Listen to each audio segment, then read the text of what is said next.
The saying is never forget where you came from. Ana Bellinghausen, Harrison Phillips joining you now. Harrison, you epitomize that saying of wanting to be back home and give back to this community. We're at ETS Performance right now, your gym. Why give back? Why bring this to the community?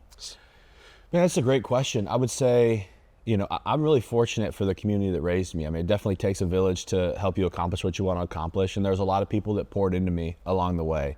And there was also, I feel like, some of a void when I talked to some of my other college teammates or NFL teammates where they mentioned about all the times in their lives where an NFL player would come back, or a former kid at their high school that made it to the big leagues and would come back and talk to the kids and how much that meant to them. And same with my college friends. And so when I got recruited and went out to Stanford, I thought it was really important to make sure I came back every summer and try to tap in with some of the local high school players. And just as my careers continued to grow, I've just kind of felt that calling and appreciation for, you know, I love this area. I love the people that are here in Omaha, the Midwest values. And, you know, I don't see why there's any problem of trying to support and lift up this community. I feel like sometimes we're a flyover state and forgot about little community, and I love Nebraska, and I'm super excited and happy to represent it and try to help in any way I can. Yeah, and not only do you have this gym, you also have Harrison Playmakers, and you also help out the Buffalo community, which is a team you don't even play for anymore. Yeah. Of course, you have your establishment up in Minnesota too. And then here in Omaha, what's next for Harrison Playmakers? Here in Omaha, here in about a month, we rented out, I don't remember what it's called anymore, but the Mark over here, the old bowling alley and arcade and stuff. So we rented that out. We'll have over 200 families come out there and hang out, which will be super fun. I've got 2 or 3 events in Western New York that's still going on. I think our next one is a bowling event there, and then in Minnesota we got cold plunges this week. So I'll be jumping in a cold plunge on Friday and Saturday, and then I'll obviously do my camp circuit again. But my wife and I are expecting a baby, and so we have to push dates around to make sure that, you know, obviously the new family is the number one priority, but we definitely got to get our camp circuit this summer. Yeah, this off-season's a little bit different for you. You're expecting your first child. How do you think that's going to change you as a person becoming a dad? I think everyone's told me it's going to change you, like you can't even expect it. And there's a lot of, I've heard just so many positive things. I can't wait for my dad's strength to kick in. I also don't really have any swag or any style, so I'm hoping for dad's style to be my style, you know, some big Skechers shape-ups or something. If you see me in jorts, though, you need to say that's too far. That's too far. Okay. Okay. No minivan. Yeah. I could rep a minivan. Yeah, the technology. Yeah, that's what I was gonna say. The technology in these minivans nowadays, you can't hate on. It's all about safety and comfort. But you know, funny enough, so we're having a boy. I personally was kind of hoping, you know, 51% that it would have been a girl first, because I think it's a lot easier to transition into like the nurturing side of me as a alpha football player, tough guy. So we're having a boy, which obviously I really wanted a boy at some point in my life. So God blessed us with that to start. At state wrestling, I was already getting coaches kind of trying to weaseled away into, why don't your kid come to my school? I'm trying to recruit him already. You know, he hasn't even been born. But no, I hope dad's strength kicks in, and I'm excited for this. It's a really great timing for us here at the end of spring, where I'll just be up in OTAs in Minnesota, kind of pretty stress-free timing, just working out. And you know, some of my buddies who've had kids says that like the sleep deprivation is real, but you also like learn so much, and even if it's a really hard thing to go through, you're really thankful. And I can't wait to be a parent. It's gonna be hopefully the biggest blessing in my life. Yeah. How do you balance that with Shay too? I mean, she's obviously going through so much, carrying this child, but you also have your career to help uplift this family as well down the road. How do you guys balance that as a couple? Yeah, it's been really tough. You know, pregnancy is not easy. I know everyone experiences it differently. It's been really cool to see Shay grow in, you know, going through some form of adversity, or, you know, having a child and do it with such a smile on her face, or dedicated to doing the best things for our future family. But it is hard because I'm a go person, but you also don't want to leave your pregnant wife stranded in Minnesota or in Omaha while I'm going to appearances and events and stuff like that. So I've had to say no to a lot more than I ever have, and I'm sure that that's going to be something that continues once you have a child. You know, your free time it becomes more limited. But we have one more kind of baby moon that I have to do on a work-related trip that we're going to get to somewhere warm for about a week. And then after that, the OB appointments will be about every week. And so then we'll have to be up in Minnesota getting ready. So we're excited, and I've been really proud of how Shay's handled it. But I've never really seen the intricacies of pregnancy, and it is a real deal. I definitely tip my hat to all mothers because and the baby hasn't even been born yet, and I'm saying this. Are you nervous already for carrying your baby out of the hospital in the carrier? I feel like that is the scariest walk of someone's life. You know, I'm not a skilled position that handles a football often, but I feel like I know the high and tight well enough that I'll, and double in trouble. So if I'm nervous, I'll double in trouble. I love it. Well, we're excited for you and your family, but I want to talk also the season.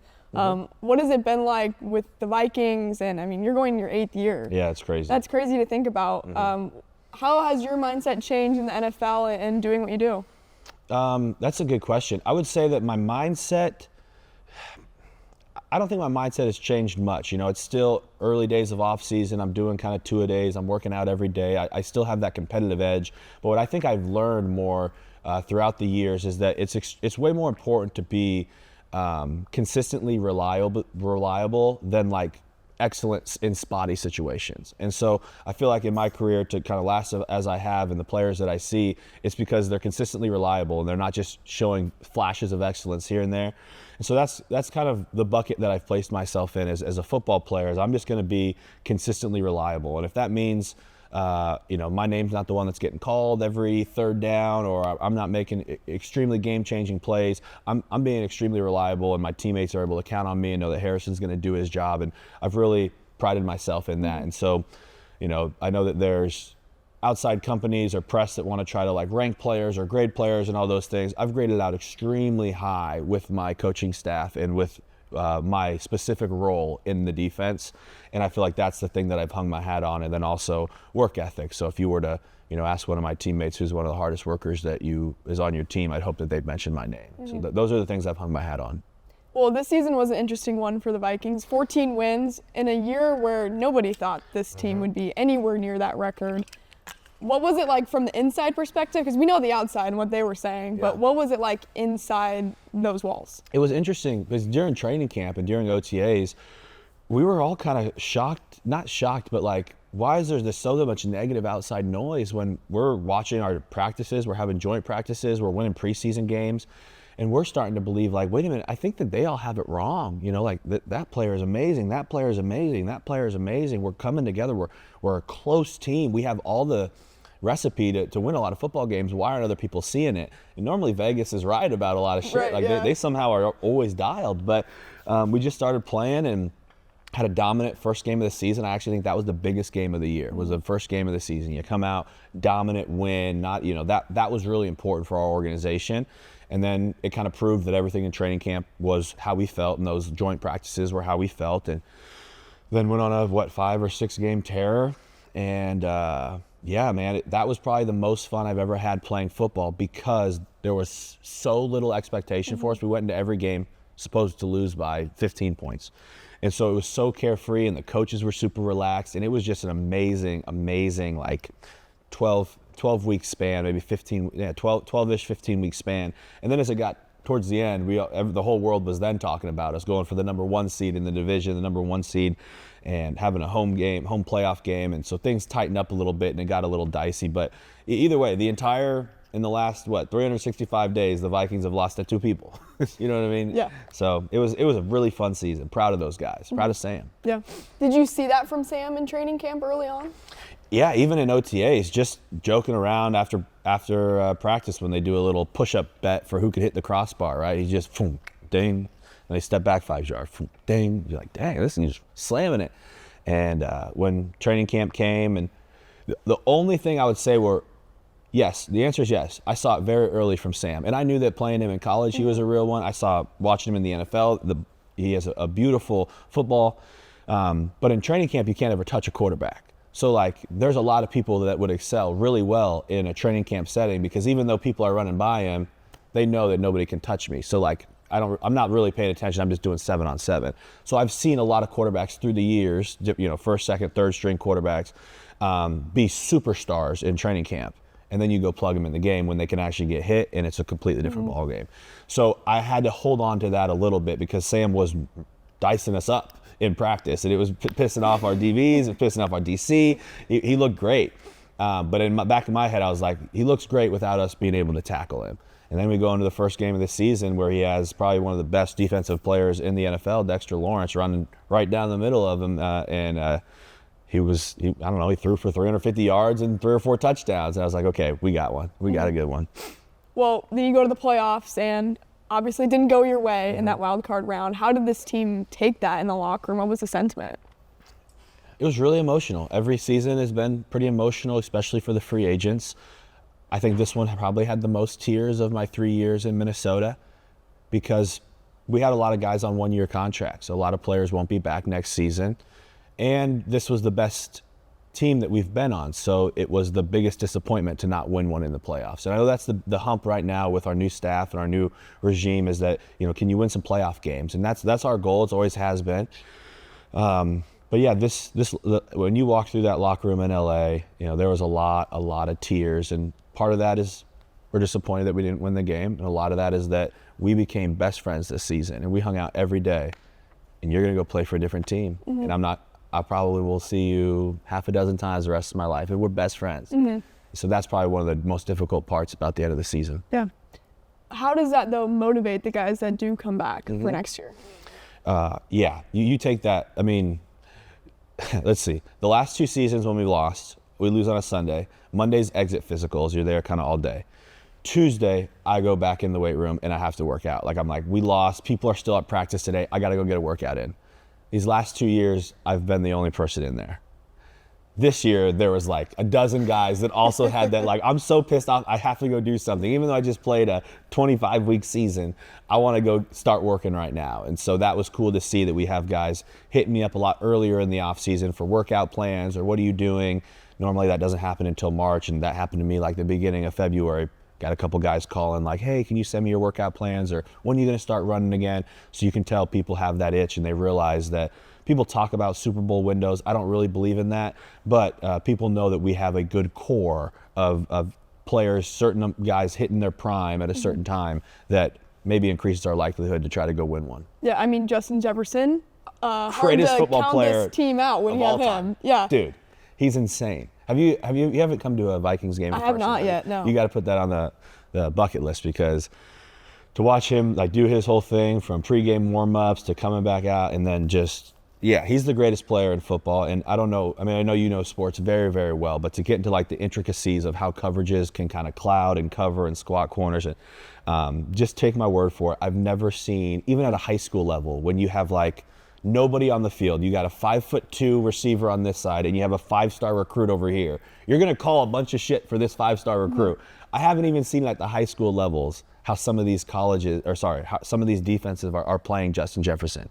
They'll leave Jordan Addison one-on-one with a nickel or an outside linebacker or something ridiculous because we're going to put everybody over here. And so for him to still be, top in yards and receptions and touchdowns and stuff, and it allowed all of these other wide receivers of ours to flourish, and we have great ones. But yeah, I've just never seen somebody get played how he's played and still have success. It's super impressive. So he's talked about his alter ego on the field, Jay Jettas, but then off the field, what is he like? That's a great question. He's very humble, and he's a jokester. Not pranking, but he is just constantly laughing. I mean, he's always dogging with guys and kind of funny jokes, but he's super humble, super generous. I've played with some Hall of Fame players like himself where you're yanking teeth to go up and ask him to sign something for a kid with cancer or a playmaker or something. And Justin will just be, any kid on our team can come up and get anything they want pretty much signed from him, and he does it happily. Works every practice is game-like for him. Asks very in-depth questions. He'll ask questions about real estate. He'll ask questions about family, faith. Just not a diva who kind of stays off by himself with headphones in. He's a really normal guy, and of all the people I've played with, he's in that category of one of the select few that just stands out, not just for what he does on the field, but the type of guy he is off the field. I think that's really important for the younger athletes too. Skill players sometimes come with a personality that's very loud, and the best I've ever, Justin is one of the best I've ever been around. Josh Allen, one of the best I've ever been around. Christian McCaffrey, one of the best I've ever been around, and they don't have that, and they excel very, very, very, very much. So that would be my advice when I talk to a lot of these younger athletes is that you don't have to be sending the crazy tweets or doing the flashy, all that stuff. You can also just do it your way. And with a humbled mindset, those guys have accomplished a lot. All right, we have to bring up one of my favorite things of the season, the dance celebrations after turnovers. Yes. You got in on one, yeah. the Camp Rock one. Why that one? Because you were front and center on the TV. So the dance celebrations, we do plan them. People go over them. So like we'll have a team meeting on a Saturday night before a game, and Cam and Josh will say, if anybody wants to be a part of the celebration, like stay after. And then, you know, I have family in town, or I got wife I'm trying to go see, or we're on an away trip and I'm trying to go see the city. So I don't really go to those. But then on Sundays, you know, riding to the game or something, I'll ask them like, hey, what's the celebration? Is it something easy? And, you know, there was a couple that I was supposed to be a part of. I knew a handful of the dances prior, but you know, when they get their interception and they sprint 60 yards over there, I'm making a business decision about if I really want to go chase these fast guys or if I want to run to the bench. And for some reason, I gravitate to that bench a little bit more. The Camp Rock one, you know, I'm sticking to my guns, and I'm saying that I just knew it by heart. That's what I'm going to stick with. Okay. And happened to join the party and was able to be a part of it. So, and I'm really bummed about a couple of the other dances that they ran away from me and didn't let me participate in. So I'm gonna have to let them know next year, like, you guys really gotta wait. You gotta slow down. How much fun is it being around this team? You guys look like you have a blast. That's what I was saying. That for that first like half or 3/4 of the season, that was like high school football. It was so fun, no expectation. It felt like there was nobody watching us, even though we're in a stadium with 80,000 people. It just felt like no one was there, and we're making up dances. And again, like, you know how humiliating it is for these teams who early in the season are supposed to go, you know, be NFC North or NFC champions, and the Vikings are supposed to win 5 games, and the Vikings are beating you, doing wild ass dances in the end zone. Like it was so fun to see and be a part of. So like I said, that was some of the highlights of my career already, were some of the games this season. And like, you know, next year's gonna be different. There's gonna be a lot higher expectation, and every season is different. So you have to be thankful for what we were able to do. What's been the most gratifying part of your career so far? On or off the field? Yeah, I immediately think of off the field there. I mean, when I stop and smell the roses a little bit, I'm a football player. You follow sports. These guys follow sports. But if I asked you who started for the Minnesota Vikings in 2011 at defensive line, who started in 1987, like, we're all going to come and go, and there's always going to be another person. And so, like, your legacy in football, unless you're one of those top Justin Jefferson types, you're going to come and go really, really quickly. And I know that, like, that's a very short window for me, and there's probably less football in front of me than there is behind me. And so the way that my career has gone, it doesn't look like I'm going to be a gold jacket, Hall of Fame defensive lineman. I'm still trying to strive for that, but some miracles would have to happen. So I don't think that, you know, anything in the football world is going to be what I'll be remembered for 50, 60 years from now. But I think about the relationships I've made with the people off the field, and the lives that I've been able to touch, the families I've been able to work with, and even, you know, playmakers who've passed away, or pediatric cancer patients who I've been able to touch in an emotional way before they took their last breath. I think some of those things are what I'm most appreciative of. And you know, sometimes, even though it's a passion of mine, it is a grind in your off season to jump on a call with my board and plan an event, and I'm calling up to different places to try to get discounted rates so my playmakers can come, and I'm planning camps and petting zoos and bouncing. It's a lot of work. It's a full-time job. But it's completely worth it. And I know that, you know, when I look back and can really see, I think we're at maybe 1,600 playmakers plus their families, you know, 4,000 or 5,000 people that we get to be involved with on an annual basis. And I think that's the thing I'm most thankful for. When you think back to little Harrison growing up, would he ever believe that you'd be in this position? You're a captain on the Vikings, starting every game? Little Harrison was a cocky piece of crap. He definitely believed that. But I don't know. There was a lot of ups and downs along the way, and you know, the roller coaster rides are fun, but you know, the going back up's not the fun part. You know, I don't know. The journey has been more fun than some of the destinations. All those cliches have come true for me. Yeah, I think there was, after some of the injuries is really tough, getting to the NFL was a rude awakening. I like the jump from there to college to the NFL was crazy, and when you sitting in a room with 17 people and you think that these two are better than you and he's faster and he's stronger and none of them make the team. And then that happens every year. All these incredible athletes are coming in that have just as much drive, just as much hunger, and to keep trying to make it. I don't know if I would have envisioned making it as long as I have. I now have further goals, trying to reach another contract, play over 10. The goals have always evolved, but I know that even my college and high school self dreamed that I'd make a second contract. And so I've done that and now signed a third contract. So I think I've even overstepped on some of the goals that I set for myself, which is not something I suggest. I suggest making huge goals that you're never going to reach. And, that's what I was doing at Omaha at that time, but worked hard enough to try to get there. Yeah. So your contract's through 2026. What would come after football? Well, hopefully more football after 26. But when football's done, I've actually been going through that a lot now. Most of the former players that I've played with heavily suggest, around year 5, 6, 7, 8, 9, you should start trying to plan, trying to figure out what you want to do. And so I have some business ventures going on here. I'm involved with the owner who works with the Supernovas and the volleyball team. I'm in some business ventures with him. I obviously have my gym here, involved in some real estate across the country as well as here in Omaha. So, it'll be interesting to see what passion of mine will come after football. It's so hard to really follow a different passion while you're still playing and want to devote everything to that. We'll see how parenthood is, fatherhood. The Playmakers will always continue to grow. We do really well. If that was my full-time gig, maybe that grew so big that's what I ran full-time. But I do, for some reason, I just feel like I'd be doing a disservice to my Stanford education if I didn't try to pursue something in the business world, something in finance, something in real estate. All my high school buddies who live here in Omaha are all now young professionals doing well in their specific fields. I love the idea of working with friends and everybody kind of elevating together. So I can't tell you exactly what it's going to be. There's a few phone calls that I'll make when I'm done. I think if it was up to me, when I'm done with football, I would like to call a few of these, entrepreneurs or extremely successful people that I've met all across the country through football, through Stanford, and just ask, hey, for a month, can I shadow you for free?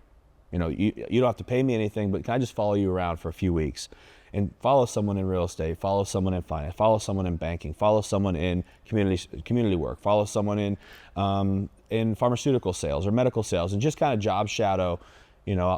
I don't know if anyone would really say no to that. You're not have to pay me, and maybe I do have some value add. So I'd like to do that for a few months and see which one I'm most passionate about. Would love if it was something here in Omaha, but we'll cross that bridge when we get there. So the heart's always with Omaha, you would say? Yeah, for the time. And again, we don't know what football looks or life looks like after football. If something has to poach me, if Stanford wants me to come coach defensive line for them, or if Lincoln needs me down there and I move to Lincoln, I don't know what it's all going to look like. But building a house here right now, and the plan is to be around here quite a bit. We might have a warm location. I've been in frickin' Buffalo, Minnesota, and Nebraska, so it would be nice to have a place that's warm too. But for some reason, Omaha keeps calling me back. I love it. Well, Harrison, we have some fun ones for you. Oh, too. I love that. Yeah, please.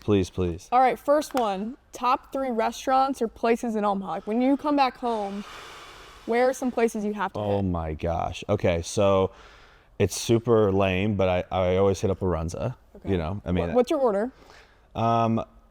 So I'll get a Runza, I'll get the double cheeseburger, I'll get the fries, and then upgrade the drink. They don't have Sobe water there. Found that out recently. I normally would be a 0-cal Sobe water guy, but I'll just upgrade to a shake now.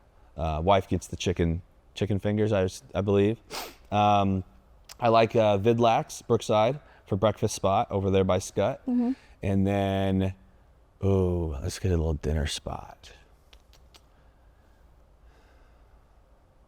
Omaha slept on. I know. There's a lot of good options. I'm trying to think of I went to J.C. Mandarin, I went to Roja, I went to Sullivan's. I mean, I've been Farmer Brown's, Saltgrass. Okay. Charleston's. I'd say Charleston's. Charleston's, great pick. Great what about pick. you? What were you on the? Lyle's Pizza. Never been there.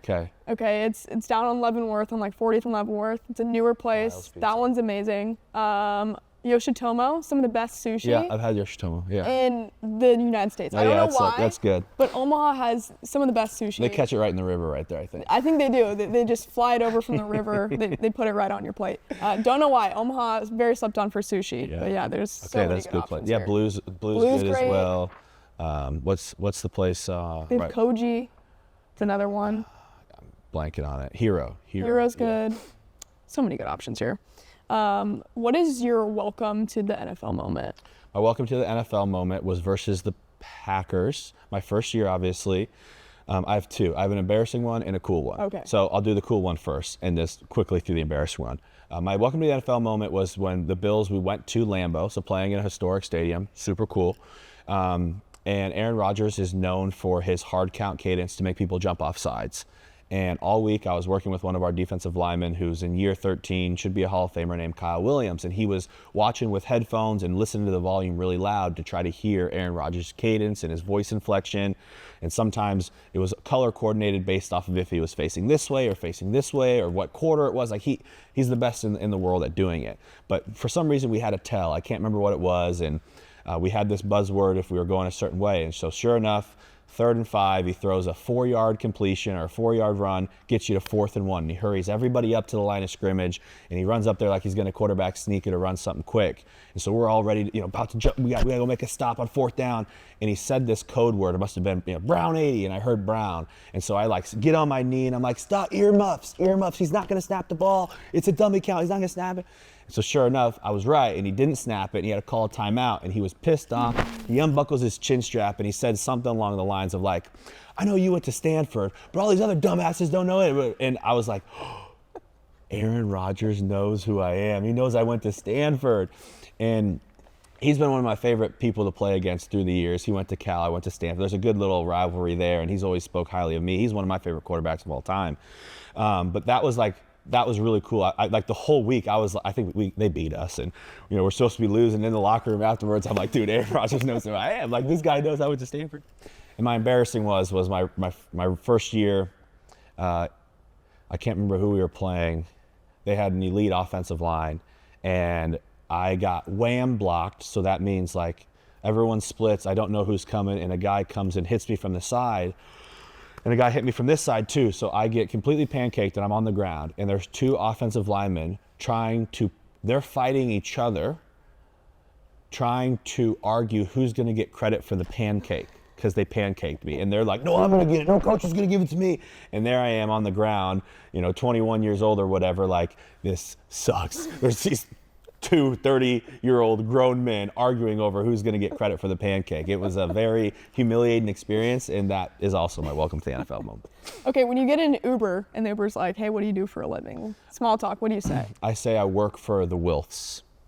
Okay. And they probably don't know, like, who, what? Or when I was in Buffalo, I said I work for Pagula Sports and Entertainment, which was the owners there, and then the Wilfs own the Vikings now. So I'll say I work for the Wilfs, or I work in Egan. And I have a different Uber name, so it's not my name.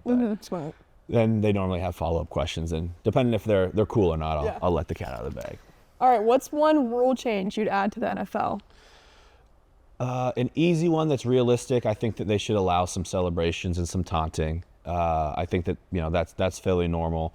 And then unrealistically, I think that we should potentially have the same rules as hockey when it comes to fighting. If you fight, you're not allowed to play for the rest of this drive. So obviously if you fought and had to play with 10 defenders, like, you're screwing your team. So I don't think you'd see a ton of fights, but there's been a few enough times where I'd be like, okay, someone's got to take this guy out of the game, or something like that. I think it'd be really fun if you added that element, and if we wanted to grow viewership. That's probably not where, as a union man, I'm trying to worry about health and safety of players, but that definitely would be damn exciting. Okay, so are you anti or pro tush push? Pro tush push. I know I'm the blunt of it sucks for nose guards. I mean, we're sitting there and we're getting multiple thousands of pounds thrown off the line of scrimmage, but I'm for the tush push. You should be able to do it until somebody figures out a way to stop it. I'd say the best play I've ever had in my entire career was on a tush push versus Buffalo, and fumbled snap in the end zone. We ended up recovering the football. So as much as, it can hurt you and get a first down, it can also win a football game for you. That was the craziest game I've ever watched.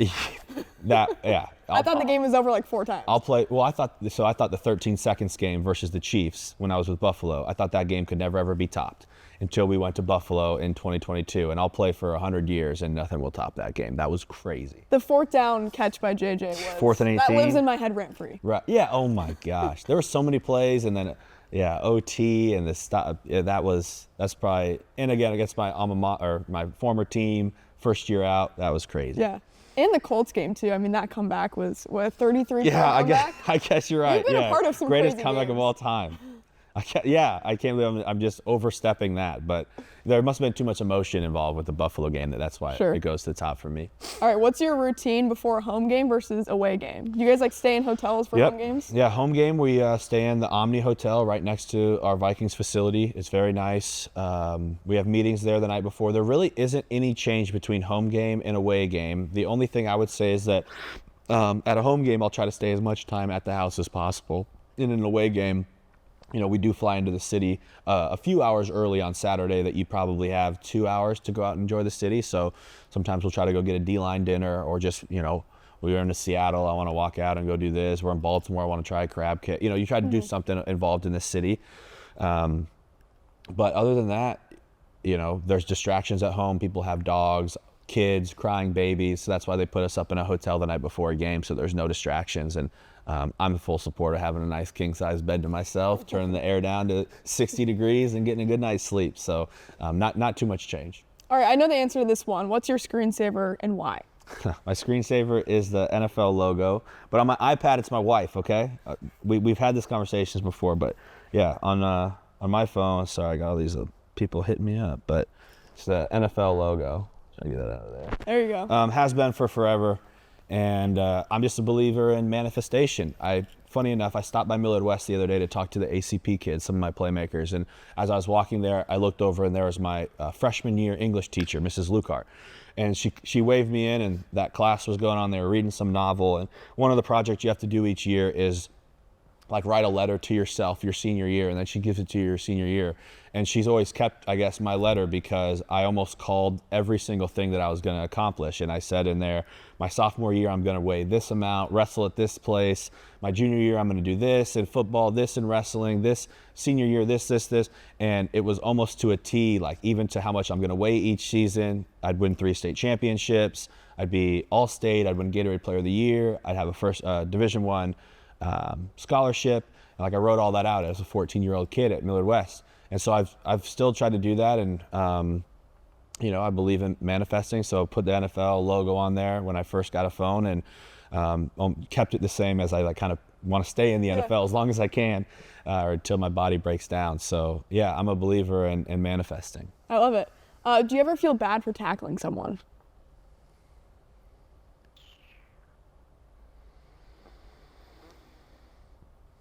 In high school, I did.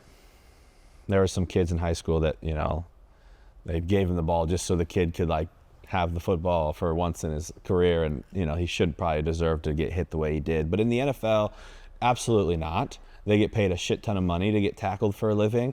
The only thing is that if you tackle somebody and you hear the noise of something, like you hurt them, I don't think there's I hate that there's injuries in the game. It's the worst part of the game, and I don't care if you spit in my face and talk dirty to me. I don't want to injure you. I don't believe in that. So, but no, these guys get paid a shit ton of money, and I'm doing everything I can to help us win a football game. So, who's the most favorite quarterback you've sacked?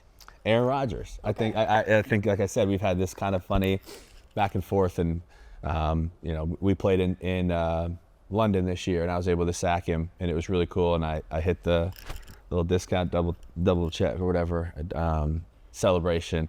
But there's even rumors swirling around he might end up on the Vikings. I don't know if you've seen any of that, but I don't know anything about it. I just saw a headline the other day, but that'd be funny if he did do the Brett Favre tour. That'd be interesting. Yeah, my last question is, who's going to be the quarterback for the Vikings? Good timing. Man, if it was up to me, I would bring everybody back again and let them all compete for it. That's how it's shown that Kwesi and KO have done it. Is we believe in competition every week. during the season, we bring in new players to work them out, and if they're good enough, we'll give them a shot. And you know, I don't know how salary cap works and all that, but I'd love to bring everybody you can in and let them all compete for it, and that room would just grow and be better. You know, JJ is one of the most impressive young men that I've ever been around. Sam Darnold won us 1,000 games this year and was playing at MVP level. I'm super thankful for any of those guys, and know that it's way above my pay grade to start picking roster stuff. Maybe that's my transition after I'm done playing as coaching and scouting. But for the time being, they've done a good job bringing in a lot of great free agents and winning us a lot of football games. So I imagine that KO would be able to develop whoever they have, and Kwesi will do the right job of picking the right guys to come in. Who do you think the Vikings have as quarterback? So that's a good question. First I don't game know. of the season. I think I would love to see Sam back. I don't know if it's going to happen, but I think they go with JJ. I think JJ has a really impressive training camp, and I think he wins the hearts of that staff there. I love that. I mean, I think Sam needs to get paid. So Yes. I don't. Wherever that is, that's fine. Yes, I was going to say. Selfishly, I hope it's with Minnesota. But if he can go get generational wealth somewhere else, it's what you have to do for him. But yeah, I love JJ. I'll say one little thing about JJ. Tore his ACL, or not? I did tear his ACL. I was thinking of Tyson Terry. So JJ gets hurt, does his meniscus in training camp, and they want him to like take a break and to relax and get away from football. Like, this is a really hard time. You've never been hurt before, emotionally, whatever. I think, let's say he got hurt on a Sunday. On Wednesday, after they figure out what's wrong and what he has to do, he's calling me and he says, like, what day of the week are you free so that we can meet and you can like watch film with me and talk about defensive line with me.